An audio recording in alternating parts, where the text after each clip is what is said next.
Hey Maroons, today is February 28th, and we are going to do our SEL lesson on self awareness. First, we're going to talk about some counseling department updates. We're going to review what is self awareness because we did a lesson on this a few weeks ago, and then we're going to look at the activity from last lesson, and then talk about some activities that you can do for today. Counseling department updates. So this first slide is directed at seniors.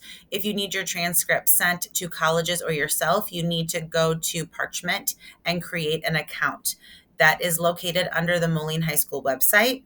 Go to academics and then click on transcript request. This information can also be found in the grade 12 Google Classroom under senior pointers. And speaking of the grade 12 Google Classroom, please check that often. There are lots of posts with different announcements, including scholarship information, career information. We put anything we want you to know in the grade 12 Google Classroom. So please go there and check it frequently to see what new information has been added. All grades. If you are working on night school classes, please do not stop working. Continue to go and get those classes done. It is almost March and the school year is going to move very quickly. Remember that night school is Mondays and Wednesdays from 3:30 to 5. On Wednesdays, if you're not able to leave and come back when you are dismissed at 2:15, you can go to room C101 and work in after school tutoring. Use Skyward to check your grades and graduation requirements on a regular basis. So you're always aware of being on track with your classes and what you need for graduation. And don't forget also to check your grade level Google Classrooms. We put lots of information in there. Um, check it at least once a week. See what new information is posted. Okay, now let's talk about the self awareness. So, to review what we talked about last time, to be self aware is to be able to realistically assess your strengths and weaknesses while maintaining a positive mindset. It's the ability to judge where you are in life, determine where you would like to be, and set goals to achieve your vision.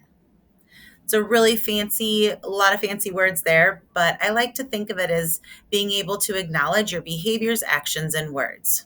Admit when you're wrong, admit when you've done something wrong or you've hurt someone, or when you have not been your best self.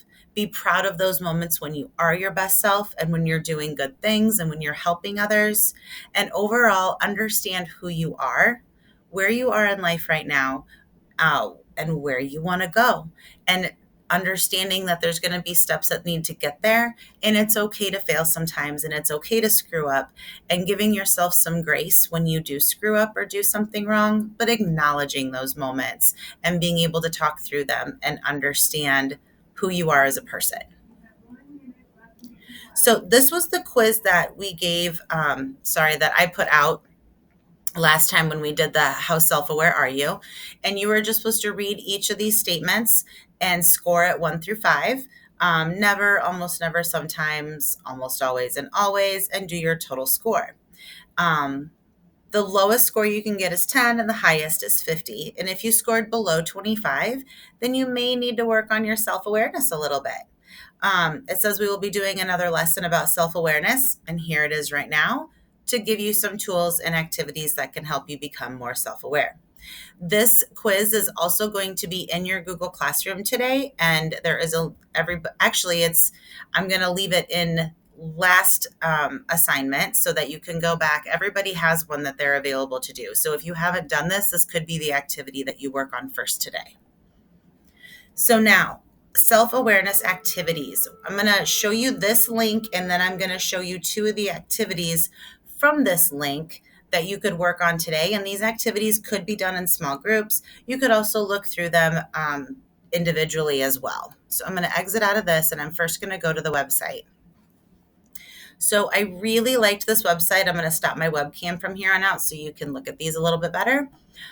So these are 50 self-awareness activities for yourself, adults, and students. So this article is not just geared towards students. This is geared towards adults, but I wanted everybody to be able to look at it because there's a lot of self-awareness activities that you can do no matter what age you are. Excuse me. So this is where I got a lot of my information.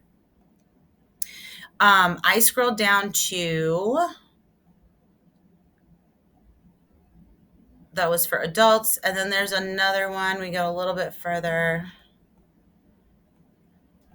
Oh, almost there. Self awareness activities for students. So, this is where I found a couple of my activities, but you can scroll through this and they have different activities for different people, for adults, for business, for eliciting change, all different kinds of things. So, that's a good website.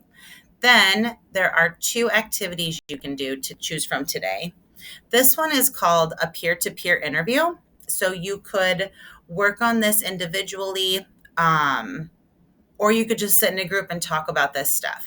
So these are just 6 questions that can kind of help guide a conversation between each other and help with some self awareness for each person in the group.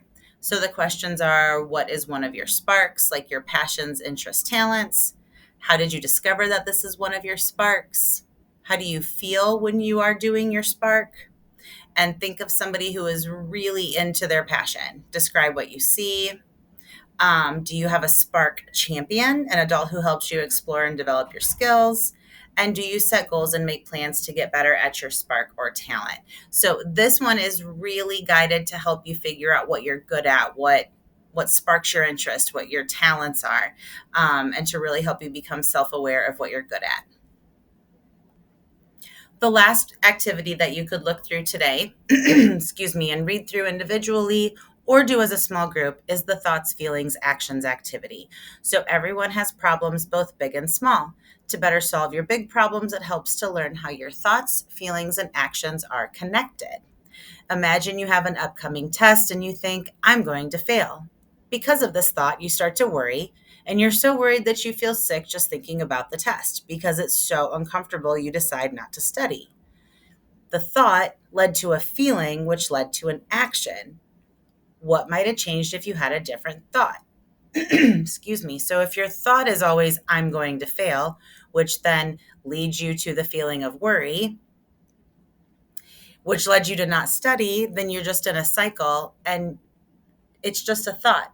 It's a thought that you can change. So thoughts are the words that run through your mind.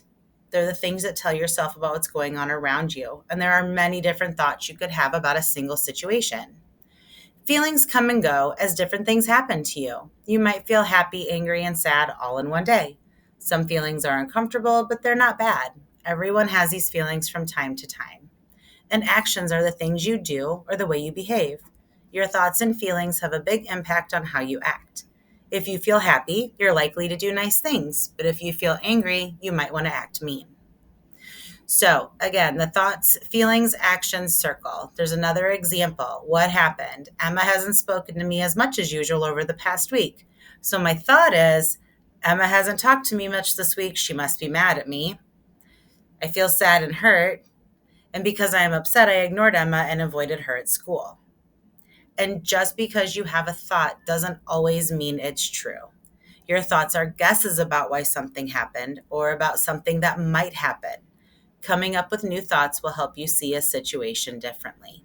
So here is some new thoughts and some new feelings and some new actions. And you don't need to fill this out or read through any of it. But this is a tool that you could use if you come up with something. You could sit around and have a discussion about all this. Maybe you could share some examples of thoughts that you have had or something that has happened and the thoughts that have gone through your head, and you can talk about it in a small group and share some ideas with each other. Okay, guys, that is all I have for today. So pick an activity to do. Go to the Google Classroom and work on all that. I hope you guys have a fabulous week, and I will see you in a couple of weeks. Take care. Bye.